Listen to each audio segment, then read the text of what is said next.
कर्ण।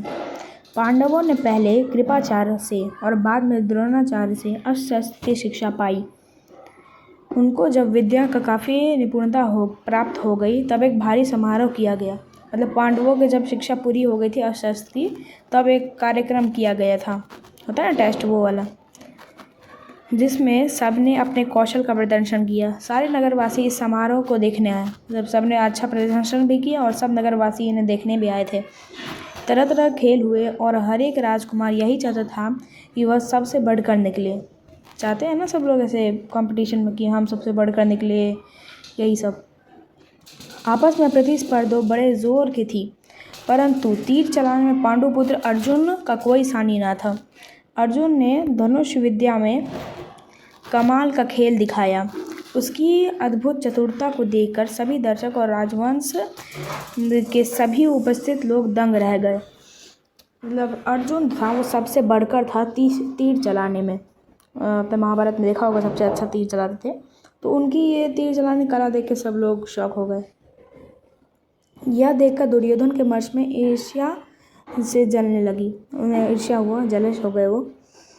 अभी खेल हो ही रहा था कि इतने में रंगभूमि में एक द्वार पर खम ठोकते हुए एक रोबीला और तेजस्वी युवक मस्तानी चाल में आकर अर्जुन के सामने खड़ा हो गया। मतलब बीच में एक युवक आया, वो अर्जुन के सामने आकर खड़ा हो गया, चुनौती दे दिया।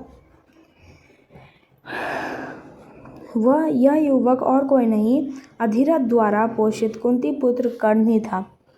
लेकिन उसके कुंती पुत्र होने की बात किसी को मालूम नहीं थी। असलियत में वो जो वरदान मिला था उसे जो कर्ण हुए थे, तो उन्हें अधिरथ ने पाला था। और अधिरथ जो थे उन्हीं का पुत्र बाद में कर्ण, मतलब उनकी आइडेंटिटी उनके पापा जो थे उन्हें कर्ण को बताया गया। तो वो कुंती पुत्र थे, वो किसी को मालूम तो था नहीं। उसके बाद रंगभूमि में आते ही उसने अर्जुन को ललकारा। अर्जुन, जो भी कर्तव्य तुमने यहाँ दिखाए हैं उसने बढ़कर कौशल मैं दिखा सकता हूँ। मतलब उसे ललकारा, चुनौती दिया कि जो भी कर्तव्य तुमने यहाँ पे दिखाए हैं उससे अच्छे कर्तव्य तो मैं कर सकता हूँ, क्या तुम इसके लिए तैयार हो? तो उसे ऐसे दे दिया, मतलब क्या तुम तैयार हो वगैरह वगैरह। इस चुनौती को सुनकर दर्शक मंडली में एक बड़ी खलबली मच गई। मतलब बहुत लोग, ऐसा होता है ना, अब हीरो विलन में हो गई लड़ाई, तो वही सब लोग एकदम खुश हो गए कि अब होने वाली है। पर ईर्ष्या की आग से जलने वाला दुर्योधन को भी बहुत राहत मिली। वो तो ऐसे ही जलस था दुर्योधन, अब उसे राहत मिले। कोई तो आया अर्जुन के टक्कर का। वह बड़ा प्रश्न हुआ। उसने तपाक से कर्ण का स्वागत किया और उसे छाती से लगाकर बोला, कहो कर्ण, कैसे आए? बताओ हम तुम्हारे लिए क्या कर सकते हैं? उसकी खातिरदारी की, उससे पूछा तुम्हारे लिए हम लोग क्या कर सकते हैं, क्योंकि वो अर्जुन के सामने खड़ा हुआ था तो उसे उम्मीद लगाए बैठा था कि वो उसे हराएगा। कर्ण की चुनौती को सुनकर अर्जुन को बड़ा तैश आया। मतलब बहुत, वो भी थोड़ा होगा कि मेरे से कौन टक्कर वाला आ गया। वह बोला, कर्ण, सभा में जो बिना बुलाए आते हैं और जो बिना किसी के पूछे बोलने लगता है वो निंदा की योग्य होता है। निंदा मतलब उसका इज्जत नहीं की जाती, निंदा बुराई उसके योग्य होता है। हाँ, क्योंकि वो बिना बुलाए आए थे, ऊपर से बताए कुछ बोले नहीं आते, सीधे बोलने लगे। उसके बाद यह सुनकर कर्ण ने कहा, अर्जुन, यह उत्सव केवल तुम्हारे लिए नहीं मनाया जा रहा है, सभी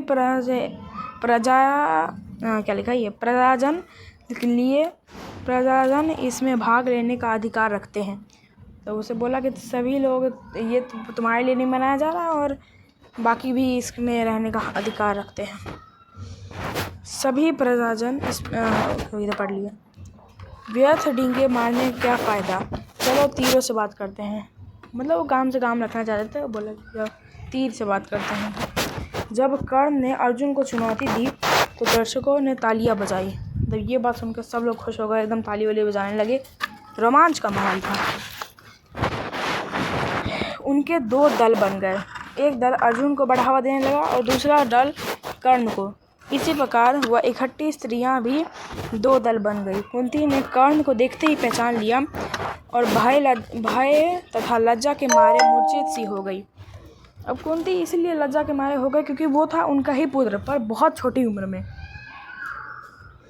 एक वरदान से हुआ था, लोग थोड़ी जानेंगे वरदान से हुआ था या फिर उसके बाद भय तथा लज्जा के मारे मूर्छित हो गए। उसकी यह हालत देखकर विदुर के दासियों को बुलाकर उसे चेत करवाया। इसी बीच कृपाचार्य ने उठकर कर्ण से कहा, अज्ञात वीर, महाराज पांडु का पुत्र और कुरुवंश का वीर अर्जुन तुम्हारे साथ दृढ़ युद्ध करने के लिए तैयार है। मतलब वो चुनौती इसको स्वीकार करता है कि तो तुम पहले अपना परिचय तो दो, तुम कौन हो, किसके पुत्र हो, किसी राजकुल को तुम विभूषित करते हो। मतलब उनका परिचय पूछा गया। उसके बाद दृढ़ युद्ध बराबर वालों में ही होता है। मतलब ये जो युद्ध होने वाला है बराबर वालों के ही बीच में होता है।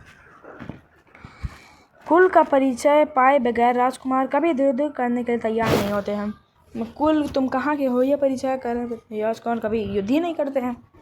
कृपाचार्य की यह बात सुनकर कर्ण का सिर झुक गया। अब देखो, क्योंकि जो अर्जुन थे वो थे राजा के बेटे, और जो ऐसे तो कर्ण भी थे रानी ही के बेटे, लेकिन अब उन्हें थोड़ी मालूम था हम रानी के बेटे हैं। उनकी आइडेंटिटी थी अधिरथ से, जो कि एक सारथी थे। सारथी समझते हो ना, रथ चलाने वाला। वो कर्ण को इस तरह देखकर दुर्योधन उठ खड़ा हुआ और बोला, अगर बराबरी की बात है तो मैं आज को कर्ण को अंग देश का राजा बनाता हूँ। तुरंत आग जली गई दुर्योधन के मन में। उसने बोला, ऐसे तो ये हार जाएगा और लड़ाई करने का मौका ही नहीं मिलेगा और अर्जुन जीत जाएगा। तो उसने बोला, ठीक है, अगर इसी बात है तो मैं इसको अभी एक जगह का राजा बनाता हूँ।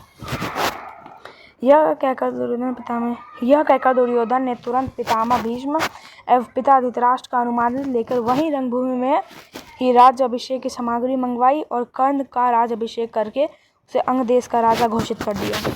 मतलब वहीं ऑन द स्पॉट वहीं पर उसको राज्याभिषेक हो गया और अंग देश का राजा वो कहला गया। कर्ण को इस तरह देखकर दुर्योधन, अरे ये तो हो गया ना, अरे यार,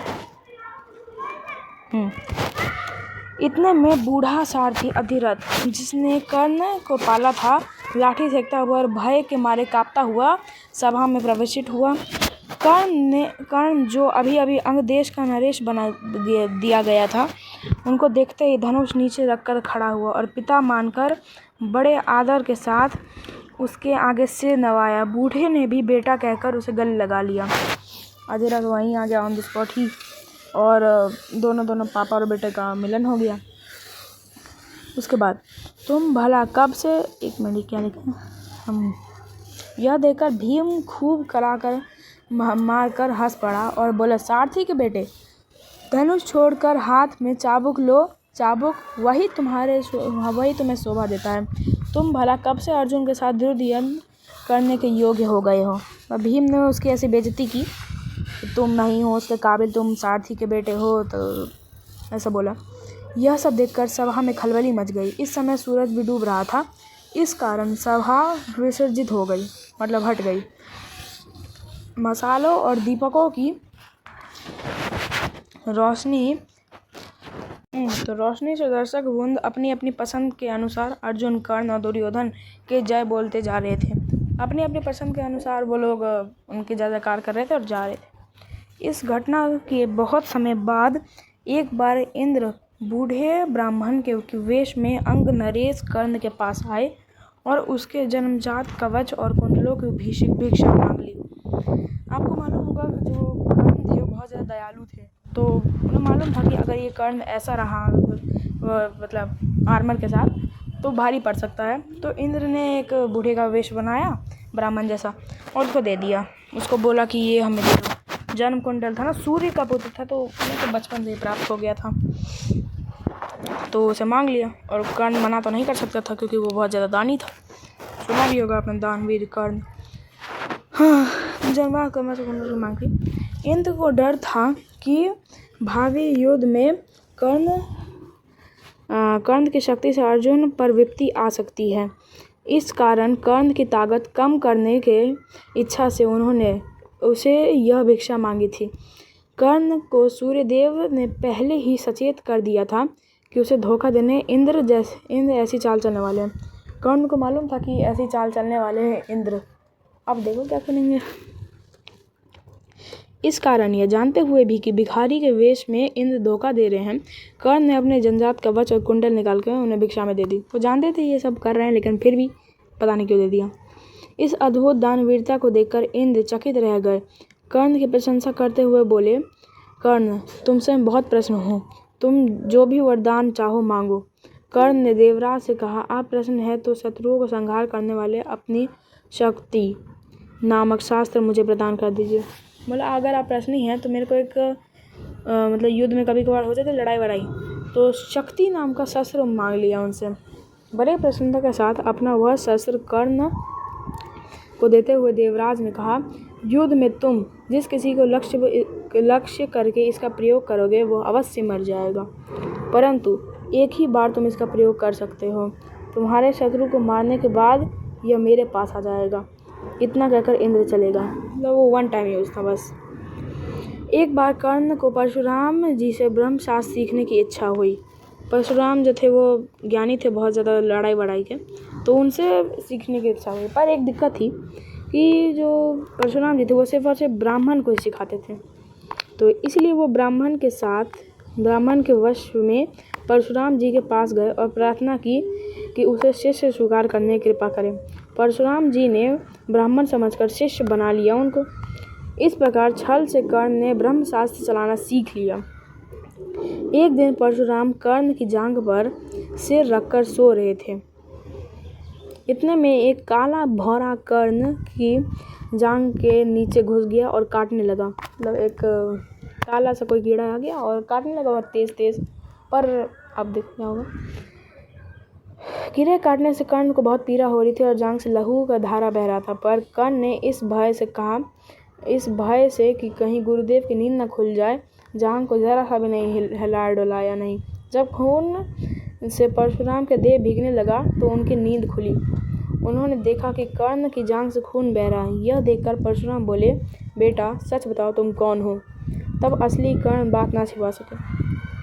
मतलब उन्हें शक हुआ कि इतना दर्द कोई ब्राह्मण थोड़ी सह सकता है। जो क्षत्रिय होगा, जो लड़ाई के लायक होगा, वही सह सकता है ना। तो फिर इसीलिए शक हुआ और पूछ लिया उनसे। उसके बाद तब असली कर्ण बात न छिपा सके। यह देखकर परशुराम उसने स्वीकार कर दिया कि वो ब्राह्मण नहीं बल्कि शूद्र पुत्र है। यह जानकर परशुराम को बड़ा क्रोध आया। अतः उन्होंने उसी घड़ी कर्ण को श्राप देते हुए कहा, चूँकि तुम अपने गुरु को ही धोखा दिया, इसीलिए जो विद्या तुमने मुझसे सीखी है वो तुम्हें अंत समय में किसी काम में नहीं आएगी। ऐन वक्त पर तुम उसे भूल जाओगे और रणक्षेत्र में तुम्हारे रथ का पहिया पृथ्वी में धंस जाएगा। असली महाभारत देखी होगी तो आपको मालूम भी होगा ये बहुत अच्छे से काम किया था। जब उसके बाद अर्जुन से युद्ध करते समय दुर्योधन के घनिष्ठ मित्र कर्ण ने अंत समय तक कौरव के साथ न छोड़ा। कुरुक्षेत्र के युद्ध में भीष्म तथा आचार्य द्रोण के आहत हो जाने के बाद दुर्योधन ने कर्ण को ही कौरव सेना का सेनापति बनाया था। कर्ण ने 2 दिन तक अद्भुत कुशलता के साथ युद्ध का संचालन किया, बहुत अच्छे से अपनी ड्यूटी निभाई। आखिर जब शावपाश उसके रथ का पहिया जमीन में धंस गया और वो धनुष बाण रखकर जमीन में धंसा हुआ पहिया निकालने का प्रयत्न करने लगा, तभी अर्जुन ने उस महारथी का प्रहार किया था। माता कुंती ने जब ये सुना तो उनके दुख का पार न रहा, क्योंकि कुंती के बेटे थे ना वो कर्ण, इसीलिए।